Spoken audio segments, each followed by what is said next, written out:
Nag-catch and cook nga pala kami sa dagat kasama ang mga kapwa content creator ko dito sa lugar namin. Sobrang saya po talaga dahil marami kaming nakuha at masasabi mo talaga na it's more fun in the province. Iba't ibang isda nga ho ang aming nakuha dito katulad na lang ng mga lambay, danggit, katambak at iba pa. Kaya naman tara mga kapobre, samahan nyo kami sa mga kaganapan na ito.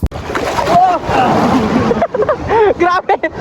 So dito pa lang nga nagtipo na kaming lahat para sabay na kami magpunta ng baybay dagat dahil doon kami manglambat ng mga isda. Nakakatuwa nga dahil mga kapwa ko content creator ang kasama ko ngayon, which is kakaiba sa mga ginagawa kong adventure. Dahil halos ako lang mag-isa pero this time nga po ay gusto kong may kasama sa ganitong ganap. At tamang-tama nga po ay nagsimula na rin mag-vlog itong mga kaibigan ko kaya gusto ko talaga gawin ito para naman may pakita namin sa inyo itong simpleng pamumuhay namin dito sa probinsya. Kaya naman suportahan po natin itong mga kaibigan ko na si PG Villarias Kirit Vlog, Akis Vlog at si Angeli Vlogs. Malaki na pong tulong ang pag-follow sa kanila. Ilagay ko na lang po sa baba yung account nila. Mix content rin nga po pala yung ginagawa nila katulad ko. Kaya suportahan po natin sila mga kapobre. So dito nga po ay nagsimula na kami magtaan ng lambat. Peds, anong masasabi mo sa buhay probinsya ngayon? Mas enjoy talaga ang buhay probinsya dahil lahat correct. magagawa mo di pareha sa mga city is mahirap doon, uso, Tama. pollution doon. Tama. Pero dito ma-enjoy mo talaga kasi may Tama. bukid, may dagat kami at mga magagandang tanawin. Correct. So, ayun na nga mga kapobre yung kaibahan ng city at saka ng probinsya. Malaki po talaga ang kaibahan ng mga syudad at probinsya dahil sa probinsya po kasi ay hindi problema kung saan ka maghanap ng pagkain dahil maraming diskarte ang pwede mong gawin basta masipag ka lang. Baka na dili. No? Look, grabe. Hello, baka na. Apat ka buko. Lalim. Apat ka mo. Apat mga kapobre, baka na yun. Grabe. Ang galing.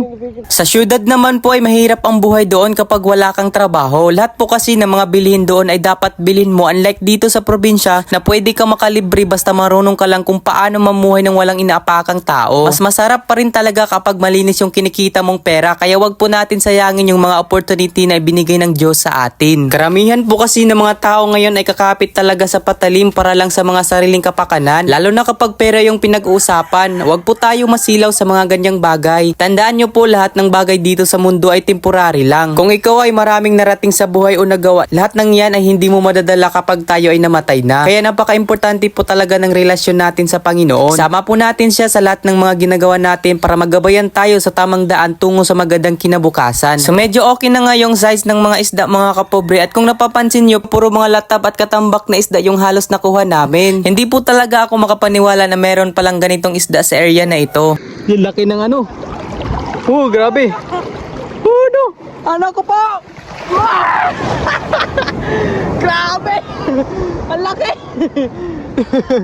At dahil alas 12 na ngayon, ayan, nag-start na nga ako maglinis ng mga isda para maluto ko na ito. So yung gagawing luto nga pala natin dito ay tinuwa at kinilaw. Yan po talaga ang masarap lutuin kapag nandito tayo sa dagat. Masarap naman po kasi humigop ng sabaw ngayon, lalong-lalo na kapag ginugutom ka na. Buti na lang talaga may gas stove tayo para maluto kaagad natin ito dito sa dagat. Hiniram ko lang pala ito sa jowa ng kuya ko, kaya shoutout nga po pala kay Nikki. Dahil sobrang nagamit talaga itong gas stove niya. So kung napapansin nyo naman, nagluto na tayo at yung ricado lang natin dyan ay sibuyas lang talaga dahil nakalimutan namin magdala ng iba pang ricado. Pati nga yung asin at seasoning wala kaming dala. Buti na lang talaga bumili na lang si Akis Vlog at ng kanyang partner na si Angeli Vlogs. Sabi ko nga sa kanila baka may makita kayong malunggay sa daan, kumuha na lang kayo para naman may mailagay tayo sa tinuwa. Marami po kasing mga tumutubo na malunggay dito sa lugar namin. So as you can see naman, may pahabol pang danggit si Brother PG para sa tinuwa natin. At dito nga inilagay na natin yung malunggay. Then after naman po natin sa pagluluto ng tinuwa, syempre dito ay magtimpla na ako ng kinilaw natin. Kakaiba nga yung kinilaw natin dahil walang luya. Pero okay lang naman dahil may sibuyas tayo. Buti na lang talaga timplado na yung suka natin. Hindi ko na pala na video yung pagtimpla natin dito ng asin at seasoning. So dito naman ay nag-prepare na kami at nagkuha na nga sila dito ng dahon ng saging para makakain na kami. Dito ay nag-pray muna kami sa Panginoon bago kumain. Yan po talaga ang pinaka-importante sa ganitong adventure ay ang pasalamatan ng Panginoon sa lahat ng biyayang ibinigay niya. Lalong-lalo na sa protection po. Kaya naman mga kapobre, tara, kain muna tayo.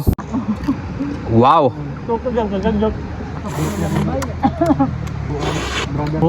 Kita mo ko. Ito po nag-vlog bukay. Kain. Nato makadaw. Kain.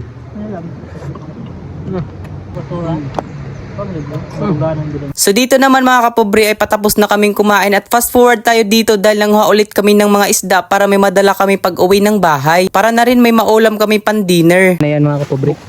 Ready? Danggit mga kapobre. Danggit.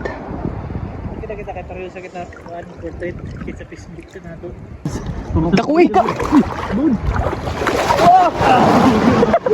Grabe!